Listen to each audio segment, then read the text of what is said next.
الله وبركاته. الحمد لله رب العالمين، والصلاة والسلام على سيد الأشرف الأنبياء والمرسلين وعلى آله الطيبين الطاهرين وعلى آله وأصحابه أجمعين الأكرمين. أما بعد، أعوذ بالله من الشيطان الرجيم. بسم الله الرحمن الرحيم. إنا فتحنا لك فتحا مبينا إن الله وملائكته يصلون على النبي يا أيها الذين آمنوا صلوا عليه وسلموا تسليما. اللهم صل على سيدنا محمد وعلى آل سيدنا محمد وبارك وسلم صلاة وسلاما عليك يا سيدي يا نبي الله صلى الله تعالى عليك وسلم. بلغ العلا بكماله كشف الدجى بجماله حسنت جميع خصاله صلوا عليه وآله. مرتبہ درود پاک پڑھ اللہم صل علی سیدنا شفیعنا حبیبنا ونبینا ومولانا محمد مبارک وسلم صلاة وسلاما علیک یا سیدی یا نبی اللہ صلی اللہ تعالی علیہ وسلم. معزز و مکرم سامعین کرام، اللہ تبارک و تعالی کا بے انتہا فضل و احسان ہے کہ اس نے ہمیں اپنی بارگاہ میں طلب فرمایا اور ایک نہایت ہی عظیم مہینے سے اللہ تعالیٰ نے ہمیں ایک بہترین موقع عطا کیا کہ جس کے ذریعے ہم اللہ تبارک و تعالیٰ کا قرب حاصل کر سکیں. اللہ تبارک و تعالیٰ قرآن مقدس میں ارشاد فرما رہا ہے کہ اے بندو، ہم تمہیں ہر طرح کی آزمائشوں میں مبتلا کریں گے اور تمہیں آزمایا جائے گا کہ تم میں سے کون لوگ کامیاب ہوتے ہیں. مذہب اسلام یہ بہت سے اصحاب اور صحابیات کی قربانیوں سے پروان چڑھا ہے. رہتی دنیا تک ان لوگوں کو لوگ یاد کیے بغیر نہیں رہ سکتے جنہوں نے جب جانوں کی باری آئی تو جانوں سے اور جب مال کی باری آئی تو مال سے انہوں نے دین کی مدد فرمائی. ماہ رمضان الکریم ایسے بہت سے واقعات کو اپنے اندر لیے ہوئے ہیں. جب یہ تواریخیں ہم پر آتی ہے تو یہ یادیں بھی خود بخود تازہ ہو جاتی ہیں. ماہ رمضان الکریم کی 17 تاریخ یہ دنیا اسلام کی بہت بڑی تاریخ ہے. ایک بہت بڑا معرکہ، ایک بہت بڑا غزوہ اسی تاریخ کو پیش آیا تھا، جسے دنیا جنگ بدر کے نام سے یاد کرتی ہے. صحابہ اکرام رضوان اللہ تعالی علیہم اجمعین کی وہ قربانیاں اور ان کی وہ جرأت جس کا ہم اندازہ بھی نہیں لگا سکتے.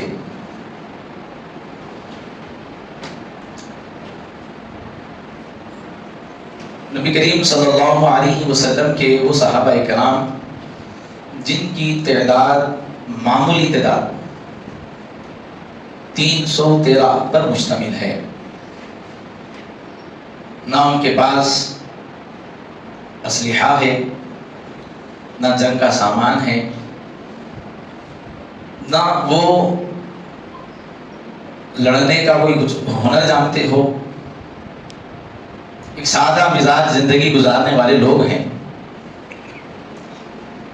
لیکن قربان جائیے ان کی شجاعت، ان کی بہادری پر کہ جنہوں نے نبی کریم صلی اللہ علیہ وسلم کے ساتھ شانہ بشانہ ہو کر اپنی جانوں کی پرواہ کیے بغیر، اپنے گھروں کی پرواہ کیے بغیر انہوں نے رسول اللہ کو اللہ لبیک کہا، اور سامنے ایک کثیر تعداد میں لشکر کھڑا ہوا ہے جس کی تعداد مسلمانوں کے مقابلے میں 4 گنا زیادہ ہے۔ پھر بہترین ہنرمند، اپنے وقت کے پہلوان جانے جانے والے لوگ ہیں، ایک شخص 10 12 15 کو اکیلا پچھاڑنے والا، اتنی طاقت رکھنے والے اپوزیشن میں کھڑے ہوئے ہیں۔ لیکن جب وقت آیا تو دنیا کائنات نے دیکھا کہ جیت طاقت رہنے سے نہیں ہوتی، حوصلوں سے ہوتی ہے۔ کامیابی زر وہ ہتھیار سے نہیں، طاقت و قوت سے نہیں، بلکہ ایک جذبے کے تحت ہوتی ہے۔ جانثاری پیش کرنے والے اصحاب، ہجرت کے بعد کا دوسرا سال ہے۔ اہل کفار یہ چاہ رہے ہیں کہ جتنا ہو سکے ابتدا ہی میں کو ختم کر ڈالو، اگر یہ تعداد میں بڑھ جائیں گے تو ہم پر مصیبت آ جائے گی، یہ آج تھوڑے ہیں ان کو آج ہی ختم کر ڈالو، تاکہ آگے اگر یہی موقع اگر ہم دیکھیں تو یہ ہزاروں میں تبدیل ہوں گے، پھر لاکھوں میں تبدیل ہوں گے۔ نبی کریم علیہ السلام نے اس جنگ کو قبول کیا اور اللہ تبارک و تعالی کی راہ میں نکل پڑے۔ اس سے قبل کہ جنگ ہوتی، اللہ تعالیٰ نے فرما دیا لَقَدْ نَصَرَكُمُ اللَّهُ بِبَدْرٍ وَأَنْتُمْ أَذِلَّةٌ فَاتَّقُوا اللَّهَ لَعَلَّكُمْ تَشْكُرُونَ۔ اللہ نے فرمایا اور بے شک اللہ نے بدر میں تمہاری مدد کی جب تم بالکل بے سر و سامان تھے، تو اللہ سے ڈرو کہ کہیں تم شکر گزار ہو۔ اور اس سے قبل اللہ تبارک و تعالی فرماتا ہے اذ ہمت طائفتان منکم ان تفشلا واللہ ولیہما وعلی اللہ فلیتوکل المؤمنون۔ اور جب تم میں کے 2 گروہوں کا ارادہ ہوا کہ نہ مردی کر جائے اور اللہ ان کا سنبھالنے والا ہے اور مسلمانوں کو اللہ ہی پر بھروسہ چاہیے، پھر اللہ نے فرمایا کہ لقد نصرکم اللہ، کہ بے شک اللہ نے تمہاری مدد فرمائی۔ اذ تقول للمؤمنین الن یکفیکم ان یمدکم ربکم بثلاثۃ آلاف من الملائکۃ منزلین۔ اور اے محبوب تم مسلمانوں سے فرماتے تھے کیا تمہیں یہ کافی نہیں کہ تمہارا رب تمہاری مدد کرے، 3000 فرشتوں کو اتار دے؟ بلا ان تصبروا وتتقوا يأتوكم من فورهم هذا يمددكم ربكم ب5 آلاف من الملائکۃ مسومین۔ فرمایا اگر تم صبر کرو اور تقوی حاصل کرو اور کافر اسی دم تم پر آ پڑے تو تمہارا رب تمہاری مدد کرے گا، 5000 فرشتے اللہ بھیجے گا، نشان والے بھیجے گا۔ اللہ اکبر وما جعلہ اللہ الا بشرى لکم ولتطمئن قلوبکم بہ وما النصر الا من عند اللہ العزیز الحکیم۔ فرمایا اور یہ فتح اللہ نے نہ کی مگر تمہاری خوشی کے لیے، اور اسی لیے کہ اس سے تمہارے دلوں کو چین ملے، اور مدد نہیں مگر اللہ غالب ہے، حکمت والا ہے۔ معزز مکرم سامعین کرام، اللہ تعالیٰ یہاں فرما رہا ہے کہ جب انہوں نے اپنے حوصلوں کے ساتھ جنگ میں شرکت کی، اپنی جانوں کی پرواہ نہیں کی، آنے والے لوگوں کا مستقبل ان کے ذہنوں میں تھا، کہ جانتے تھے کہ یہ تکلیفیں آج ہیں لیکن آنے والا ایک وقت ایسا آئے گا کہ ہماری ان قربانیوں کی وجہ سے ہمارے مسلمان بھائی چین سے سکون اور راحت کی زندگی کے ساتھ اپنی زندگی بسر کریں گے۔ ان کے ذہن میں یہ اسلام کا یہ لہلہاتا چمن ان کے ذہنوں میں تھا۔ انہوں نے اپنی جانوں کی قربانیاں پیش فرمائی اور بڑی جنگ بدر، جن میں مسلمانوں کی طرف سے بھی شہداء ہوئے، اہل کفار کی طرف سے بھی کافر مارے گئے، لیکن اللہ نے مسلمانوں کو فتح دی۔ اور ایک دن قبل میرے اور آپ کے آقا صلی اللہ علیہ وسلم، جن کو اللہ نے ما کان و ما یکون کے علم سے نوازا، پیارے آقا علیہ السلام جنگ بدر کے پورے میدان میں نقشے اتار رہے تھے، اور حضور نے بتلا دیا تھا کہ یہ فلاں کافر کے مرنے کی جگہ ہے، یہاں فلاں کافر گرے گا، یہاں فلاں کافر کو فلاں مارے گا، یہاں اس کے مرنے کی جگہ ہے، یہاں اس کے مرنے کی جگہ ہے۔ پہلے سے ہی حضور نے نقشہ بتا دیا۔ اس کے باوجود جب جنگ کا میدان آیا، تاریخ اس بات پر شاہد ہے کہ حوصلہ رکھنے والی جماعت، حالانکہ دنیاوی اعتبار سے کوئی شجاعت اور بہادری یا پہلوانوں کی جماعت نہیں ہے، زراعت کرنے والی جماعت ہے، زمینوں میں اناج اگانے والے صحابہ کرام ہیں، لیکن ان کی حوصلہ افزائی حضور کی صحبت نے فرمائی۔ جنگ بدر کے متعلق آتا ہے، پیارے آقا صلی اللہ علیہ وسلم صحابہ کرام علیہم رضوان کو ترغیب دلا رہے تھے، تو اسی دوران دو ننھے شہزادے حضور کی بارگاہ میں آئے، معوذ اور معاذ، ان کے متعلق آتا ہے یہ دو ننھے بچے حضور کی بارگاہ میں آئے اور آ کر کہا یا رسول اللہ، ہمیں بھی اپنے ساتھ جنگ بدر میں لے کر چلیے، ہم بھی آپ کے ساتھ شرکت کرنا چاہتے ہیں۔ کم عمری ہے، پیارے آقا علیہ السلام نے منع کیا، تو آپ کی والدہ نے کہا کہ یا رسول اللہ میری بھی خواہش ہے، میں اجازت دیتی ہوں، آپ ان کو لے کر جائیے۔ چلا کے بعد یہاں پہنچی، حضور نے ان کو قبول فرمایا۔ اب جنگ بدر میں تو آ گئے، لیکن سامنے ایسے ایسے پہلوان کھڑے ہوئے ہیں، اللہ اکبر۔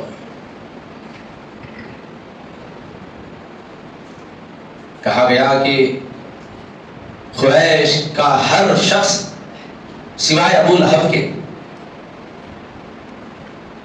ہر شخص وہاں پر موجود، بڑے بڑے پہلوان جن کی بہادری کے پورے عرب میں چرچے ہیں، اور ان میں ایک اور بڑا پہلوان جس کا نام عمر ہے، جس کو دنیا ابو جہل کے نام سے جانتی ہے، اس کا نام بھی عمر ہی تھا۔ ابو جہل کا اصل نام عمر ہے، لیکن دنیا صرف ایک عمر کو جانتی ہے جو حضور پاک علیہ السلام پر ایمان لایا۔ جنگ چل رہی ہے، وہ ننھے بچے ایک صاحب کو پوچھتے ہیں، یہ پورے لوگوں میں ابو جہل کون ہے؟ وہ ننھے بچے پوچھ رہے تو صحابی بول رہے بیٹے آپ لوگ ایک جگہ کونے میں ٹھہر گئے تو اچھا ہے۔ اللہ نے بولا میں کونے میں ٹھہرنے تو آئے نہیں، ابو جہل کون ہے؟ پوچھا کیا کرو گے جان کر؟ تو ان بچوں نے کہا ہم نے سنا ہے وہ حضور کو گالیاں پڑتا ہے، میرے سرتاج میرے آقا کی برائیاں کرتا ہے، میرے آقا کی توہین کرتا ہے، میرے آقا کو ستاتا ہے، آپ خالی بتائیے وہ کون ہے تاکہ ہم اس سے لڑیں۔ اور جانتے ہیں حضور نے ابو جہل کے متعلق کیا کہا تھا؟ پیارے نبی نے فرمایا کہ ہر امت میں ایک فرعون ہوتا ہے، میری امت کا فرعون ابو جہل ہے، اور اس امت کے فرعون کو کسی بڑے درجے کے صحابی نے نہیں مارا، بلکہ دو ننھے بچوں نے اپنے ہاتھوں سے لڑ کر اس کو ختم کیا۔ یہ دو ننھے بچے جب میدان میں بتایا گیا وہ ہے ابو جہل، یہ ایسا بھوکے شیروں کی طرح ٹوٹ پڑے کہ دونوں نے اس کو اس قدر لہو لہان کر دیا، اس قدر اس پر وار کیے کہ وہ زمین پر آ کر گر گیا۔ اللہ نے ذلیل کروایا اور بتایا کہ حضور کے غلام کا جو خون ہوتا ہے وہ بڑا بھاری ہوتا ہے کافروں پر۔ کہ اللہ نے فتح مبین عطا کی۔ اتنی کثیر تعداد میں جب وہ لوگ آ رہے تھے تو اللہ تعالیٰ نے کیا کیا؟ اللہ نے فرشتوں کو جنگ کے میدان میں بھیجا، فرشتے آ گئے، ابھی قرآن آپ نے سنا، فرشتے آئے، کتنے؟ 3000 آئے پہلے، 3000 فرشتے، اس کے بعد اور مزید اللہ نے فرشتوں کو بھیجا، اور اللہ نے فرشتوں کے ذریعے اصحاب کی مدد فرمائی، یہاں تک کہ مسلمان فتح یاب ہوئے اور اہل کفار شکست کھائے۔ یہ اسلام کی پہلی جنگ تھی، اور فرمایا گیا کہ رسول اللہ فرماتے اللہ نے اہل بدر کی مغفرت فرما دی، بلکہ کیا کہا، اگر کوئی کسی مصیبت میں مبتلا ہو اور ان اصحاب کے نام لے کر اللہ کی بارگاہ میں دعا کرے، اللہ ان کی بھی دعائیں قبول فرماتا ہے۔ ایسے بلند و مرتبے کے لوگ ہو گئے کہ رہتی دنیا تک اسلام پر احسان اہل بدر کا ہے۔ اہل بدر کی بڑی قربانیاں ہیں، اللہ تعالیٰ نے ان کی عظمت، ان کی شان بیان فرمائی۔ معزز مکرم سامعین کرام، بدر کے بہت سے واقعات ہیں، لیکن اس سے جو سبق ہمیں حاصل کرنا ہے وہ کیا ہے کہ مسلمان پست ہمت نہیں ہوتا، مسلمانوں کی ہمتیں پست نہیں ہوتی، بلند ہوتی ہیں۔ مسلمان حالات سے گھبراتے نہیں بلکہ حالات کا مقابلہ کرتے ہیں، اور مسلمان تدبیر اختیار کرنے والا ہے۔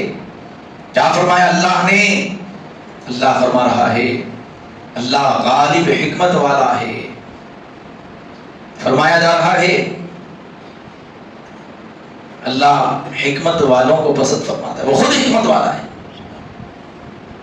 کبھی کم تعداد یا مٹھی پر ہونے کی وجہ سے نہ ڈرنا بلکہ اللہ پر توکل کرنا، یقین رکھنا ہے۔ اللہ نے خود فرمایا ہے، یاد رکھو، اللہ نے فرمایا اہل بدر سے کہ تقوی اختیار کرو، یعنی کہ ایسا بھی وقت آئے اللہ کو مت چھوڑو، مضبوطی کے ساتھ جمے رہو، پھر تمہاری آنکھیں دیکھے گی اللہ اپنی مدد ضرور لائے گا۔ آج حالات یہ ہے کہ آج ہم اللہ پر توکل کرنے سے کوسوں دور ہو چکے ہیں، ہم اللہ پر بھروسہ نہیں کرتے، اور جیسا کرنے کا حق ہے ویسا تو ہرگز نہیں کرتے۔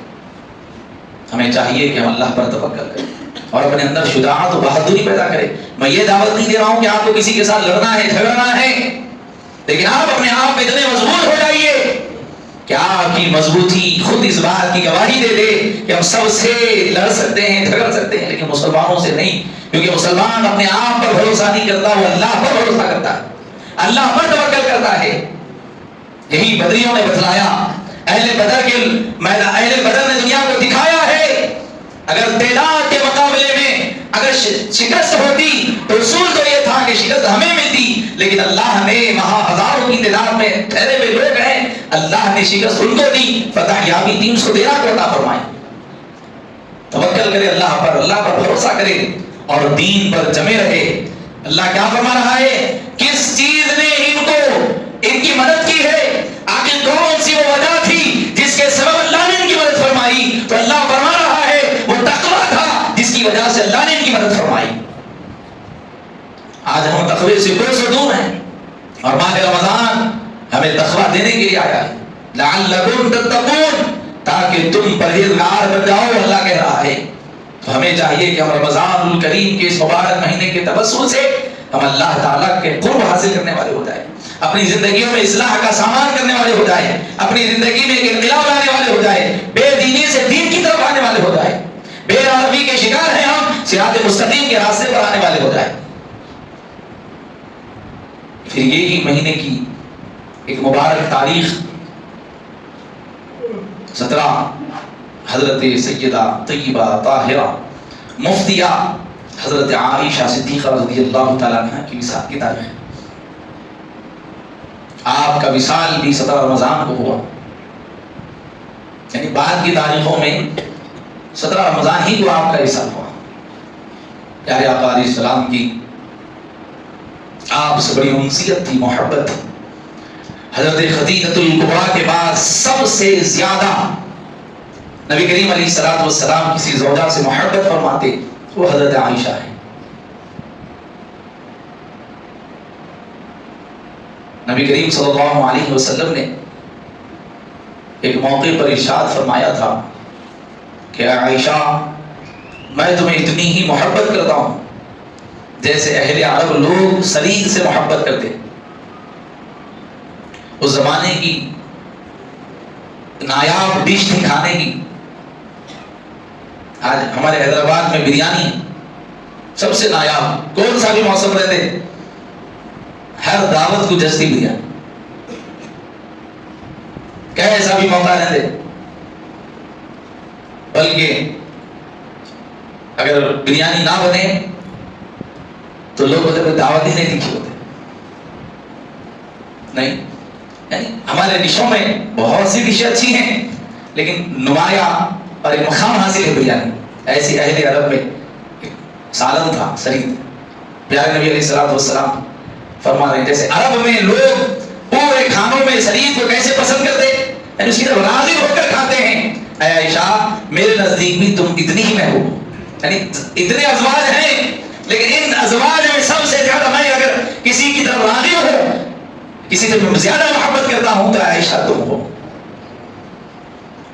حضرت عائشہ صدیقہ رضی اللہ عنہا کی شان, جتنے انبیاء اکرام دنیا میں تشریف لائے, ہر نبی کو اللہ نے وحی عطا کی, لیکن وحی اللہ اگر دیتا تو اللہ کا حکم ہوتا کہ فلاں مقام پہ آنا, وہاں پہ وحی دی جائے. ایسا براہ راست نہیں, لیکن حضور کے لیے اللہ نے وحی وہیں پر نازل فرمائی جہاں حضور ہوتے تھے. ایسا نہیں بولے اے حبیب آپ وہاں آئیے آپ کو وحی دی جائے گی.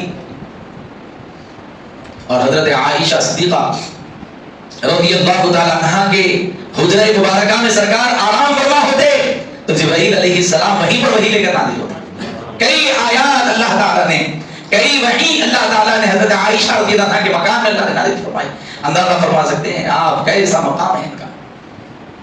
پیارے آقا علیہ السلام حضرت عائشہ سے بڑی محبت فرماتے. بسا اوقات ان سے پیارے آقا علیہ السلام اپنی محبت کا اظہار کھیل کے ذریعے فرماتے.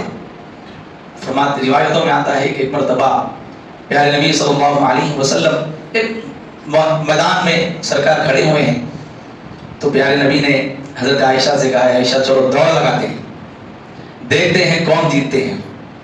دونوں نے دوڑ لگائی تو پیارے نبی صلی اللہ علیہ وسلم حضرت عائشہ رضی اللہ عنہا کے جو ہے آگے نکل گئے, یا حضرت عائشہ حضور سے آگے نکل گئی. پہلی مرتبہ میں کچھ اس طرح ہوا کہ حضرت عائشہ جیت گئی. پھر ایک وقت کے بعد حضور پاک علیہ السلام نے پھر کہا کہ عائشہ چلو دوڑ لگا دیں.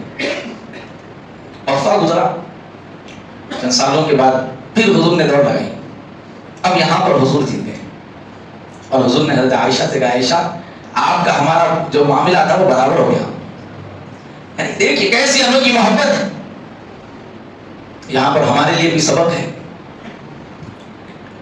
سب سے زیادہ ذمہ داری اور دنیا کے سب سے مصروف ترین شخص کا اگر ایک لسٹ بنائی جائے پوری دنیا میں سب سے زیادہ کون مصروف وقت گزارے ہیں, تو آپ پائیں گے کہ سب سے پہلا نام محمد رسول اللہ کا ہی نام. سب سے زیادہ مصروف 63 سالہ زندگی میں 40 سال کی زندگی حضور نے اہل عرب کے درمیان گزاری. پھر اعلان نبوت کے بعد 23 سال کی مدت پیارے آقا علیہ السلام گزارے. یہ جتنا بھی اسلام کا نقشہ میں اور آپ دیکھتے ہیں یہ سارا کا سارا نقشہ صرف 23 سالوں کا نقشہ ہے. بتائیے اب 23 سال میں اتنے بڑے بڑے واقعات, اتنی بڑی جگہ اور اتنے بڑے بڑے لوگوں کو اسلام کی دعوت, پھر فلاں مقام کا سفر, فلاں مقام کا سفر. اس کے باوجود بھی پیارے نبی علیہ السلام نے کسی زوجہ کو یہ شکایت نہیں ہے کہ حضور نے ہمیں وقت نہیں دیا.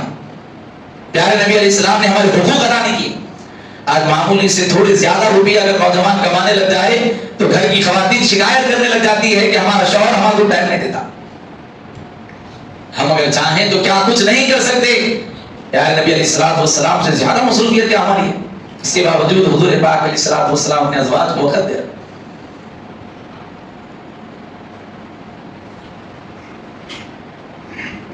یہی ایک واقعہ نہیں ہے بلکہ آپ کی سیرت کا ہم اگر معائنہ کریں تو ہمیں معلوم ہوگا کہ حضور پاک علیہ السلام ایسے بہت سے مواقعوں پر حضرت عائشہ اور دیگر ازواج کے ساتھ وقت گزارتے تھے. خوبصورت لمحات حضور نے ان کے ساتھ گزارے. آج ضرورت ہے ہم اپنے گھروں کو ایک جنگ کا میدان بنائے ہوئے ہیں. صبح ہوتے کہ ایک نئی ٹاپک پہ لڑائی، دوپہر میں ایک نئی ٹاپک پہ لڑائی، شام ہوتے کہ ایک نئی ٹاپک، پھر دوسرا دن گزرا ایک اور بہانے سے لڑائی. گھر ہے جنگ کا میدان ہے، جنگ کا میدان بنا ہوا ہے. بعض مرد حضرات آگے بڑھ گئے، مصعب ہماری میری بیوی میرے پر ہاتھ اٹھا دی. میں بولا اتنا وقفے تک ایک لمٹ تھی نا برداشت کرنے کی. ان بھی آخر میں بولی تیرے کو بتاتی اور میں بول کے بتا دی. ابھی نہ آگے بولا مصعب میرے پر ہاتھ اٹھا رہی. مصعب اس کا ریزن کیا ہے بابا؟ کیوں اٹھا دیا ہاتھ؟ پہلی بار میں تو نہیں اٹھے ہوں گی نہیں، تو بعد میں کاؤنسلنگ کرے بٹھائے معلوم ہوا تو معلوم ہوتا.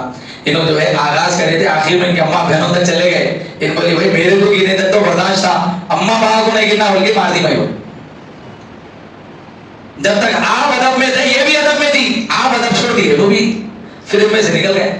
آپ بول رہے ہیں صاحب ہاتھ اٹھا دی. ہمارے خاندان میں آج تک کوئی عورت ہاتھ نہیں اٹھائی. تو جا کے گھروں میں دیکھا گیا، کمروں میں جا کر نہیں. ہو سکتا ہے نہیں بولے ہوں گے، تو بول دیا. تربیت تو یہ بتا رہی نا، تیرے اخلاق تو یہی بتا رہے ہیں کہ تجھ کس خاندان سے تعلق رکھتا ہے. ورنہ ہوتا یہ کہ تو ان سے محبت سے پیش آتا. پیارے آقا علیہ السلام فرمایا بائیں پسلی سے بنائی گئی ہے عورتیں، ان کے ساتھ نرم گو رہو، ان سے نرمی سے پیش آؤ. زیادہ سختی کریں گے تو ٹوٹ جائیں گے، پورا ٹوٹے تک انتظار کر رہے ہیں آپ. حالات اتنے سنگین ہیں.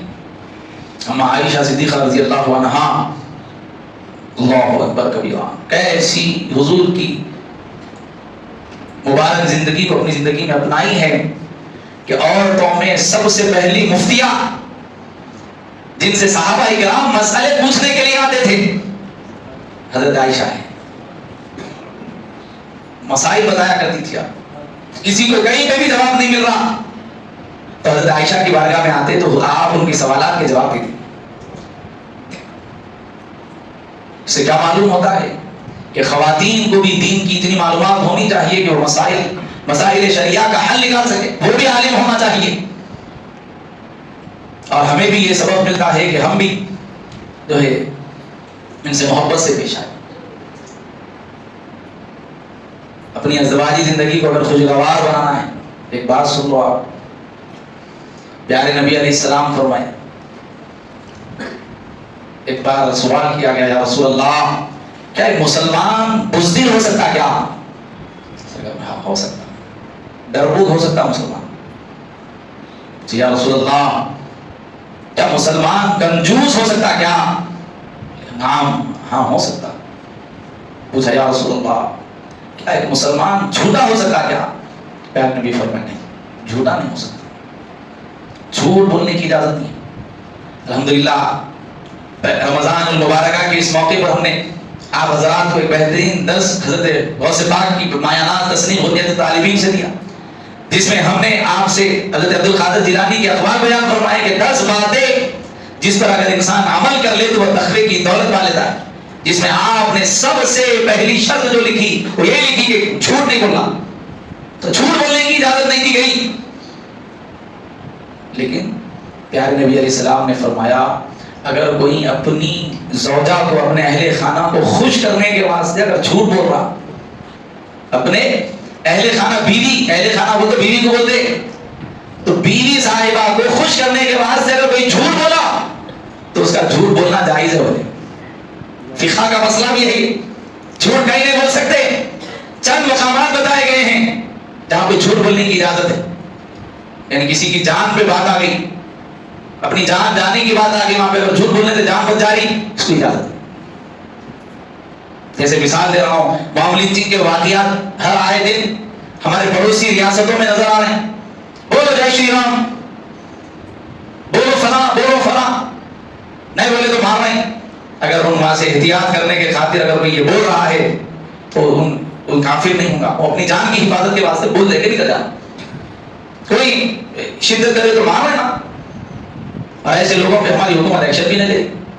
میں نے مثال دے رہا ہوں. اسی طرح ازدواجی زندگی میں یہ تو خیر خوف کا مقام ہے، لیکن امن کے مقام میں بھی جہاں جھوٹ بول سکتے وہ اہل خانہ ہے. ان کو جھوٹ بول کے بھی جو ہے آپ خوش کر سکتے. محبت سے کبھی بولتا رہو، بیگم آج چاند کے جیسے دکھ رہے بولنے میں کیا تکلیف ہے؟ نہیں ہو رہا ہی نہیں. آج دیکھیے نمک کم ہے سالن میں، کھانا صحیح نہیں پکا، میرے وہ کپڑے کہاں ہیں، میرے یہ لتے کہاں ہیں، وہاں کئی کو گئے تھے، یہاں کئی کو آئے تھے، وہ کیسا ہوئے، بیکار کی پنچایتوں میں پھنسے ہوئے. ازدواجی زندگی انسان کے باہر کے غموں کو دور کرنے کے واسطے کافی ہے. انسان کتنا بھی پریشان رہتے، گھر میں آ گیا تو اس کی پریشانی ختم ہو جانا. اب اپن کیا بول رہے ہیں پورا نفع وہاں سے ملنا، میں سخت بھی رہا تھا نرم رہنا، نہیں ہو سکتا. ایک وقت رہتا، وقت کے بعد پھر جواب ایسی ملتا. ہاں میں کو جواب دے رہے ہوتا. آپ ہر چیز نرمی سے حل ہوتی، نرمی اختیار کریے اپنی زندگیوں میں. تو معزز سامعین کرام، یہ 17 تاریخ کو اچھا یاد رکھ لیجیے آپ رمضان کی. ویسے تو ماشاءاللہ ہمارے پاس مزید والا جان ایک بہترین نظم ہے. ہم تواریخ میں اس دن کے واقعات کو، اس کی اہمیت کو بتاتے ہیں، لیکن عام طور پہ جیسا ایک اجتماع جمعہ کا ہوتا ہے ویسا نہیں ہوتا. اس لیے میں نے دونوں عنوانات کو آپ کے سامنے پیش کیا. اور نیت فرمائیے کہ انشاءاللہ تبارک و تعالی ہم اپنے اندر حوصلے پیدا کریں گے. کوئی چیز آپ کو اللہ کے قریب نہیں کر سکتی سوائے تقوی کے. اس لیے اللہ نے رمضان جیسا مہینہ عطا کر کے بتایا تاکہ تم میرے قریب آ جاؤ. یہ مہینہ اللہ کے قریب ہونے کا ہے. اور ہماری بہنوں کو بھی چاہیے کہ حضرت عائشہ صدیقہ رضی اللہ عنہا سے سیکھے. وہ کیسی قربانیاں حضور کے لیے پیش فرمایا کرتی تھی، کیسا بھی کٹھن وقت آتا اپنے نبی اپنے شوہر سردار کے ساتھ کھڑی ہوتی. حضور کے ازواج کی حضرت خدیجہ الکبریٰ رضی اللہ تعالیٰ عنہا 10 رمضان جو گزرا آپ کے وصال کی تاریخ، اللہ اللہ محبت ایسی بھی ہوتی ہے. بتایا حضرت خدیجہ پھر حضور پہلے شوہر نہیں ہیں. عام طور پہ ازدواجی زندگی میں یہ معاملات آتے ہیں. مثال کے طور پر اگر کسی لڑکی کا اس کی زندگی میں بیچلر زندگی میں کسی سے رشتے کی بات بھی چل رہی تھی، نکاح اگرچہ نہیں ہوا، نکاح ہونے کے بعد شوہر کے سامنے وہ بات آ گئی تو شوہر کا چہرہ بدل جاتا. وہاں ہوئی تھی بات، اتفاقاً اگر اس کا ذکر ہو گیا تو شوہر چڑ جاتا. کیفیت ایک نفسانی کیفیت، ایسے شوہر کے لیے بیوی کی کیفیت ایسی ہوتی ہے، کیفیت بدل جاتی ہے. لیکن قربان جائے حضرت خدیجہ پر پیارے آقا علیہ الصلوۃ والسلام کے لیے، اسلام کے لیے حضور فرماتے ہیں حضرت خدیجہ نے میری ایسے وقت مدد کی ہے جب سب نے اپنے مدد کے لیے ہاتھ اٹھا لیے تھے. حضرت خدیجہ نے اسلام کے لیے اس وقت قربانی دی ہے جب کوئی قربانی دینے والا نہیں تھا. اللہ اللہ ایسا وقت پیارے نبی بار بار یاد کرتے تھے. میری بہنوں سے گزارش کروں گا کہ تم اگر اپنے برے شوہر کے برے وقت میں اگر تم ساتھ دو گے تو یاد رکھو دنیا میں کیسے بھی موقع آ جائے آپ کا شوہر آپ کو بھول نہیں سکتا، آپ کو یاد کرے گا. یہ زندگی ہے ایک دوسرے کے ساتھ مربوط ہو کر گزارے. انشاءاللہ اس میں بڑی برکتیں ہیں. اللہ تعالیٰ سمجھ عطا فرمائے.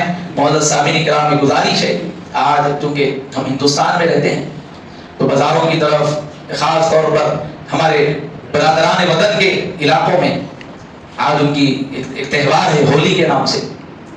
اس میں ان کا کام ہی ہولی کھیلنا ہے. بلا وجہ آپ ان کے علاقوں میں داخل مت ہوئیے. ہم ڈر رہے نہیں، ڈرا رہے نہیں آپ کو.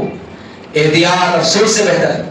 آپ آج جمعے میں وائٹ کپڑے پہنے ہوئے ہیں، اپنی جو ہے خوشی منا رہے ہیں، آپ کے اوپر اڑ گئی اور آپ جو ان کا گلا پکڑ لے رہے ہیں، پھر چھوٹی چیز آگے بڑا جو ہے واقعہ رونما ہو جا رہا ہے. تو اس سے احتیاط کریے. ایسے راستے اپنائیے جو بڑے راستے ہیں، وہاں پر حکومت کی جانب سے انتظامات بھی ہوتے ہیں، وہاں سے ہم آسانی سے گزر بھی جاتے ہیں. ماشاءاللہ ہمارے علاقے آصف نگر کی جو ہے حکومت تلنگانہ کی جانب سے پولیس بڑی جو ہے اچھا کام کر رہی ہے. میں بھی راستے سے آ رہا تھا، مین روڈ پر محکمہ پولیس بڑے انتظامات کے ساتھ کھڑی ہوئی ہے. اگر ہمارے کوئی ایسے لوگ ہولی کے ساتھ آ بھی رہے تو وہ بول رہے ہیں بھائی آپ بازو سے چلے جائیے، وہ بھی کر رہے ہیں. انہوں اپنی کوشش کر رہے ہیں، لیکن ہم اپنی احتیاط کریں. اور آج اور کل کا یہ جو بھی دن ہے آپ احتیاط فرمائیں اس واسطے کہ آپ اپنی ضروریات خود کریں، لیکن ایسے راستے نہ اپنائیں جہاں پر ان کی خوشی ہو رہی ہو اور ہم داخل ہو گئے اب اپنے اوپر اچھلتے کہ ہم بول رہے ہیں کیسا اچھالتا کہ وہ اچھل رہی، ہم جا رہے تھے. کو احتیاط کر لیجیے.